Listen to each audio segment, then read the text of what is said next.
either on a network or by a national authority, protected areas, private protected areas.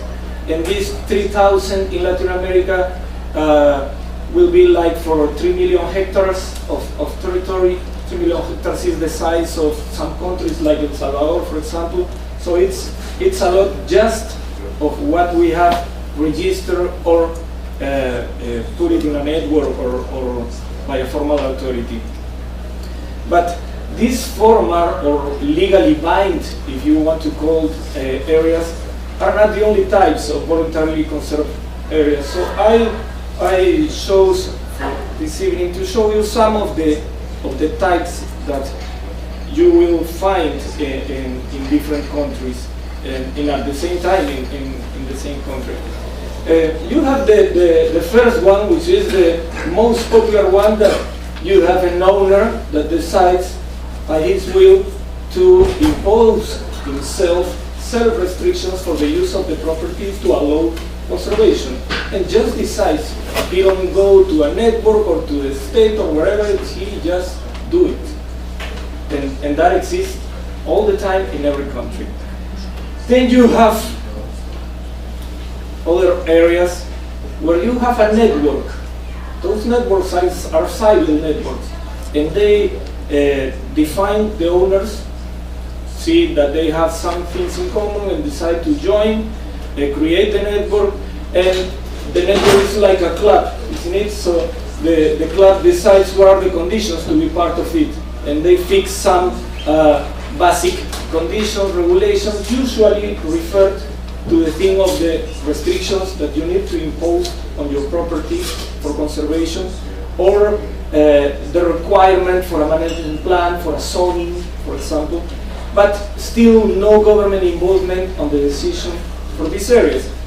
And for this case, I want to present you my first guest tonight.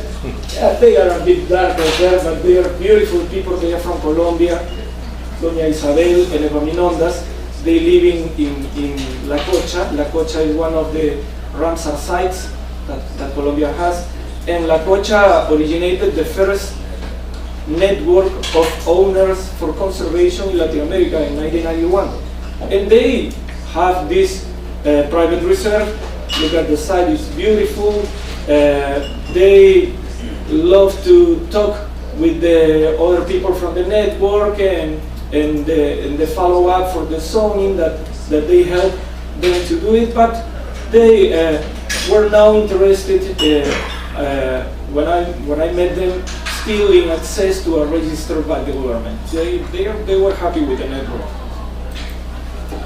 You have a third case of some still at the civil area where the owners decide to go a further step and impose themselves legally on a restriction for their lands.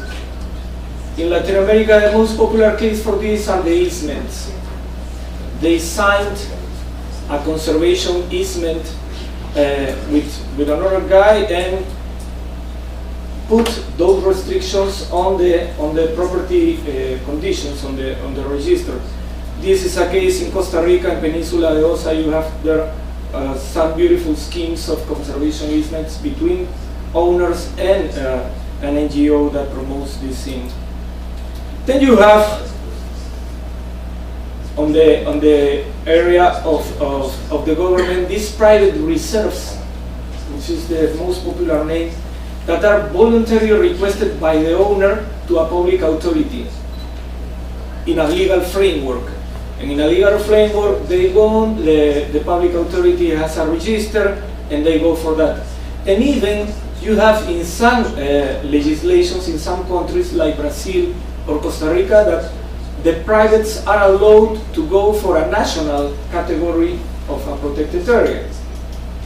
And in that case, it is said that these voluntary efforts contribute to a public interest, so they receive some of the benefits of some national protected areas. I want to show you two examples here. At the left, is Luis from Brazil. He is the owner of a RPPN. It's a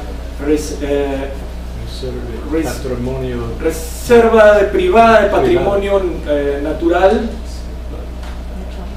I don't know how to call it. It's private heritage. Private natural heritage reserve. Yeah, that's it. That's it. And it's very hard, the Brazilian legislation. If an owner decides on going for that, the government asks for the will for perpetuity and the will for not using resources directly. So it's like a national park, really. But you have 1,000 Brazilians that went for that, and you have 1,000 RPPNs. And at the right, you have José La Torre. José La Torre is an owner from Peru in Amazonas. He has a beautiful place called Huiquilla, and he went also to apply for a recognition for a private conservation areas. There are like 52 private conservation areas now in Peru. And as you see, he has some pumas in his reserve. That's the mono nocturno. How do you translate mono nocturno? Night monkey. Yeah, you don't see it because it's in the night.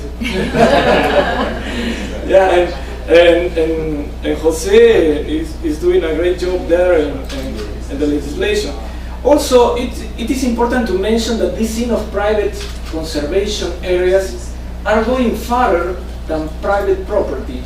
For example, in Peru, you have some cases of a figure like a conservation concession that is almost like a property, depends on the will of the title holder, and is working on that. So I would like to tell you more about it, but I have just 1 minute. I'll tell you later with the peers. But there are some very, very interesting figures to which leads me. This is a conservation concession in Peru. This is a big one. It's like 150,000 hectares in the Amazon. It's called Los Amigos. And you know, about the management or the decision making, in these cases, of course, the decision making is with the owner. The owner has to depends on if he went for a recognition of the national authority, needs to comply with some of the things that the law has put or not. In all cases, it's not the case that the title holder or the owner can do whatever they want, because you have the fisheries and the forestry and the natural resources legislation that they need to comply. But the thing is that I think thinking at the IUCN and the challenges that you put, Brent, that we should think better what is the importance for us to have this area in our framework. Because, you know, at the end of the day, it doesn't matter much to me if they are a protected area or not. I think we have a movement in the world of people wanting to make conservation, wanting to commit themselves for this. So sometimes they will do it with a title, sometimes not, but we need to add them, and we need to make them feel that they are valuable, that we are proud of their effort. So I think we should encourage this kind of things. It's a growing movement, and it's going, I think, better, much better in the future. Thank you.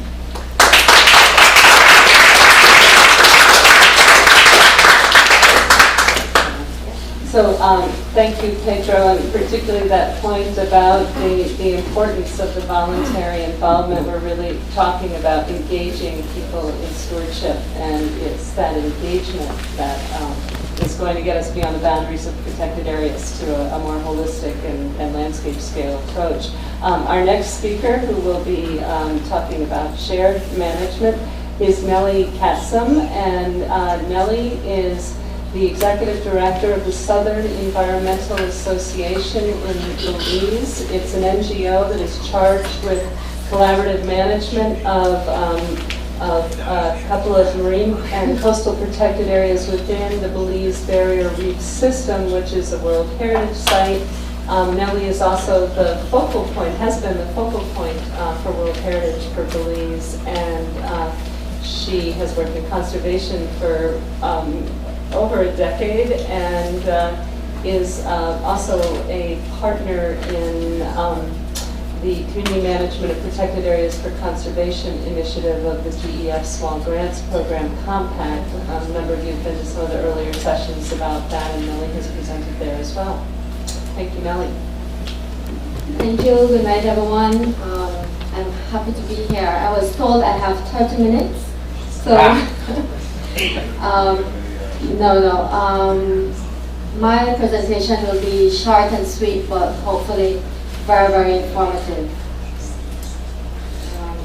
For most of you who are here, I believe you are familiar with Belize, so I won't really go through the details of it, but really what I wanted to highlight is that we are a really very small country, only 350,000 inhabitants in the entire country.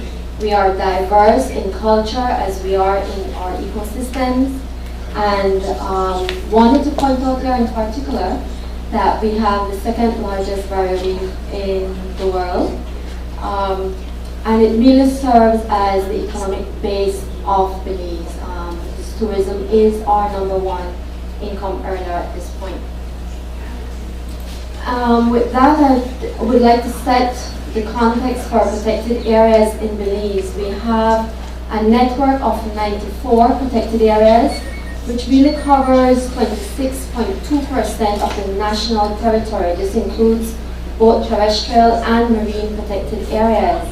And when it comes to the governance type in our country, we would say that Belize has a delegated co-management structure because of all the key players that are involved in management of our protected areas system.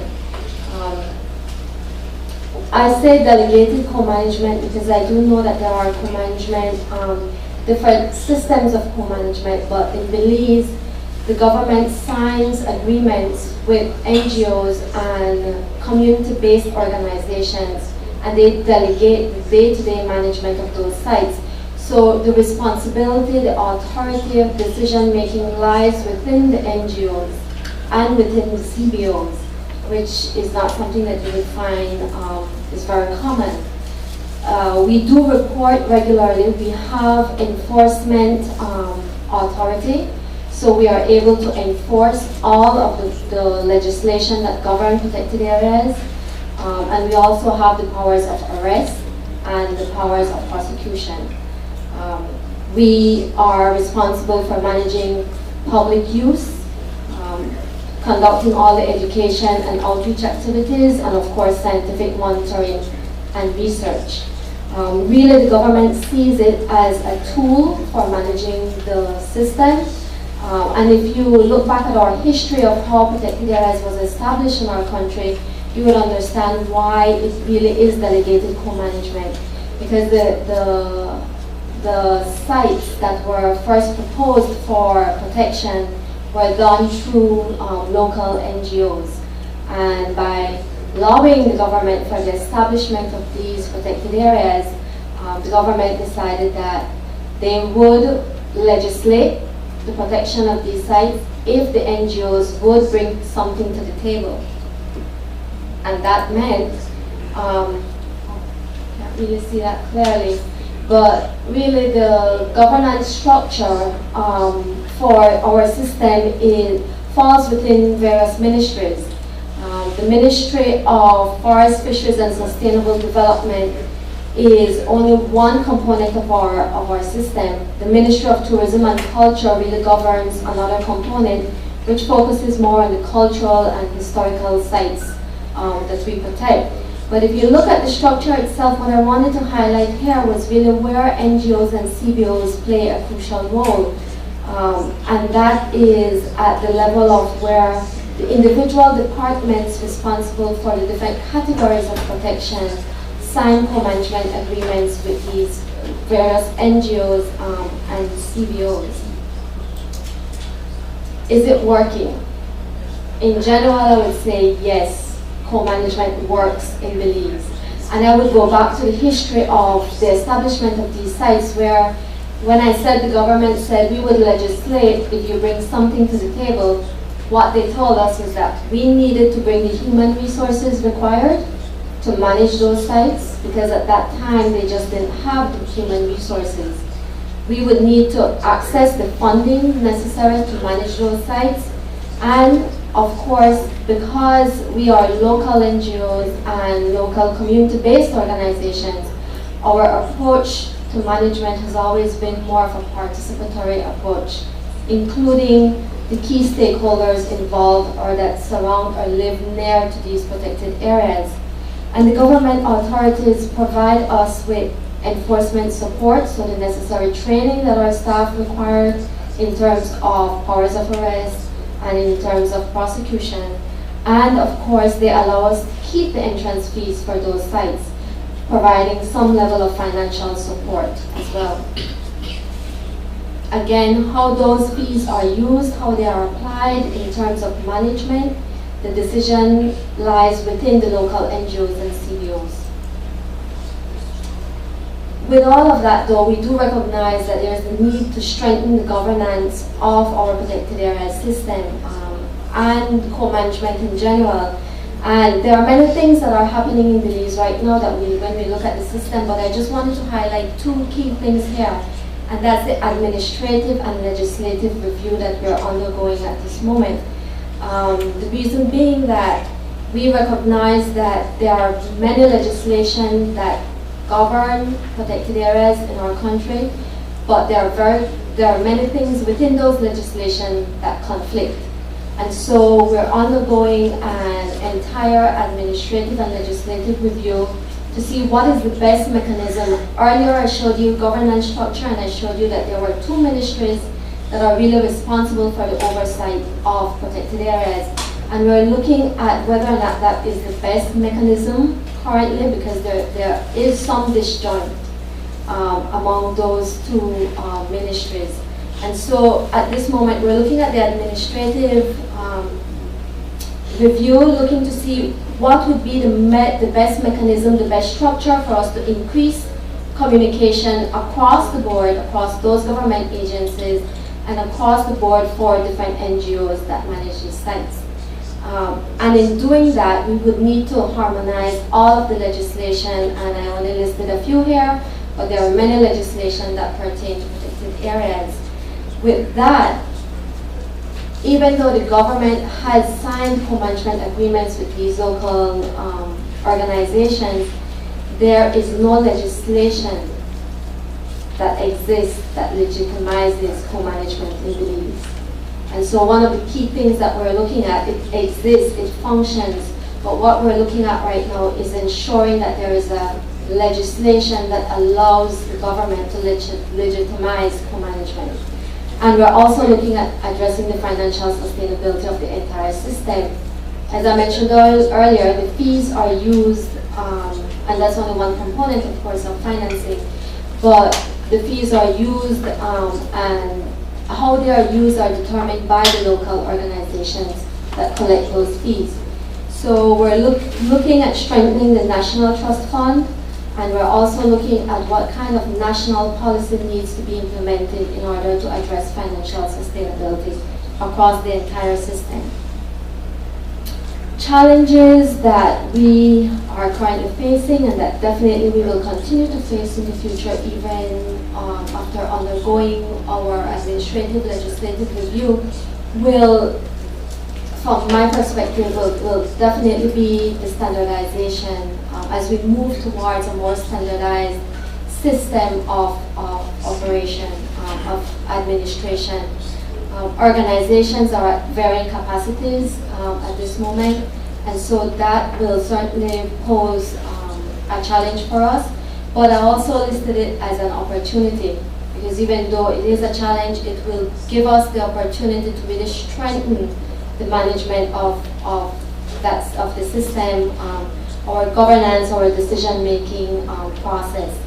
And also looking in the future, knowing where we are financially as a country, looking at our debt situation as a country, that will pose a significant challenge for us as the government needs to decide and balance development and balance investment in the country. So that will definitely pose a significant challenge.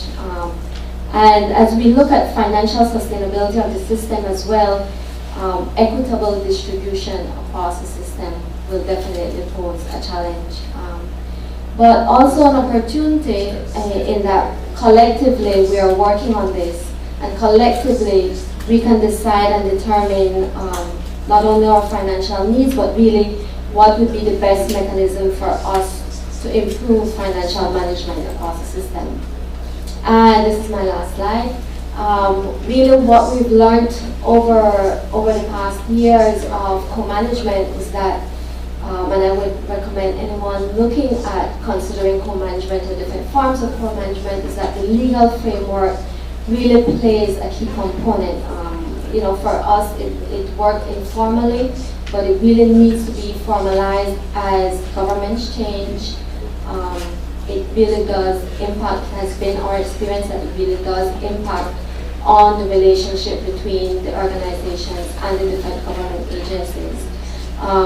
For us, as I mentioned earlier, we indicated it was our responsibility really to find the finances to manage these sites. And I would say that some level of financial commitment from government is something that is key and is needed.